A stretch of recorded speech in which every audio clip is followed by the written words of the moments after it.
Thank you very much, sir. Second speaker in this session is Mr. Michael Doe.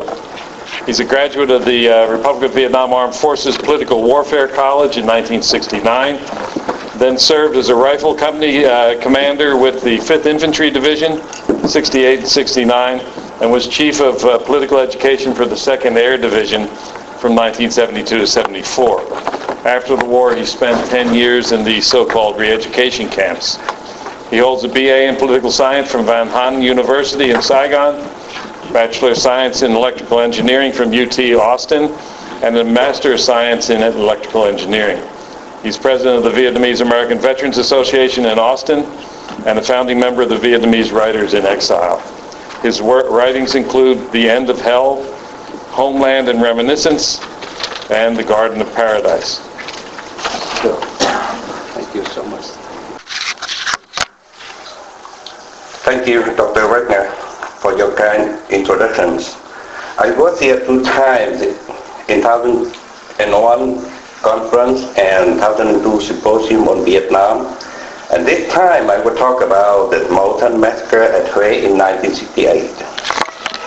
Even right after the MauThan event, the American mass media ignored the massacre of thousands of innocent people committed by the communists, and worse, they portrayed our military victory as a defeat. During the last 40 years, a lot of information on this crime has been revealed, but it seems that people don't care anymore. I'm here today to ring the bell to call for this crime not to be erased. We get to do something to keep it remembered and to avoid such act will not happen again. Dr. Wagner has just introduced me, so I will skip this slide to save our time. That in the second half of the 20th century, in a remote country 1,000 miles away from here, that called Vietnam, our people have suffered these major crimes by the Vietnamese communists. From 1953 to 1956, they conducted the land reform campaign that killed 50,000 people who simply own a piece of land, no matter how large. The campaign affected hundreds of thousands of the people of the landowner's family. Second, the third MauThan General Offensive in January 1968 that resulted in the death of 130,000 soldiers of both sides and innocent people. Third, after the communists took the South Vietnam in 1975, they sent 500,000 of South Vietnamese servicemen and women to concentration camps from 2 to 20 years or more. This included servants, priests, businessmen. Of them, 10,000 died in prison. At the same time, there were hundreds of thousands of people fled Vietnam to seek for freedom in other countries. Half of those people vanished on the high sea or in the dense forest.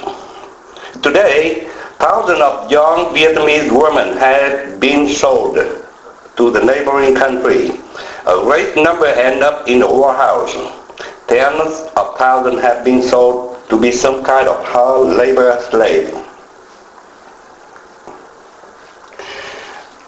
With this presentation, I will focus only the massacre of Hue that happened on the MauThan New Year Eve and the following 4 weeks. To our Vietnamese people, the New Year is the most important holiday of the year. It is the day of family reunion. People from all over the country will come back to their home village. In at least 1 week, people celebrate the New Year, clean and decorate the graveyard and honor the dead. Mr. Nguyen Ly Tuong has just talked about the battle. I will skip the slide, only mention that the Tet Offensive is part of Phase 2 of the Winter Spring Campaign of the Communist troops. Here is the map of Vietnam during the Tet Offensive.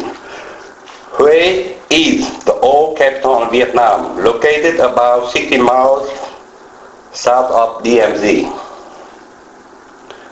Although we did not fight a conventional war, we always respected the truce to cease fire during the holidays, as agreed upon by both sides. At the end of the lunar year, the communists suggest a 7-day ceasefire. South Vietnamese government agreed only 3 days. Because in the past, we know the communists did not respect the truce. That's why the military authority allowed a rotation of 50% of the force to go home with family. But on the New Year Eve, January 29, 1968, while the residents of Hue people were preparing for the New Year celebration, 12,000 NBA and Viet Cong soldiers left the hideout west of the city and suddenly attacked the city from 4 directions. After 4 days of fierce combat, the NBA and Viet Cong occupied the city, except for the headquarters of the 1st Infantry Division, McVie Compound, 13th Sector Headquarters, and radio station. The South Vietnamese troops, with the support of the U.S. Marine, fought in 24 days to retake the city. On March 2nd, the last resistance of the Viet Cong was silenced. Just in Hue battle, there are about 2,500 VC and NVA troops killed. Another 2,500 might be killed at the retreat. 89 captured. The Americans lost 216 soldiers and 1,609 wounded. The South Vietnam lost 421 soldiers, 2,123 wounded, and 31 MIAs.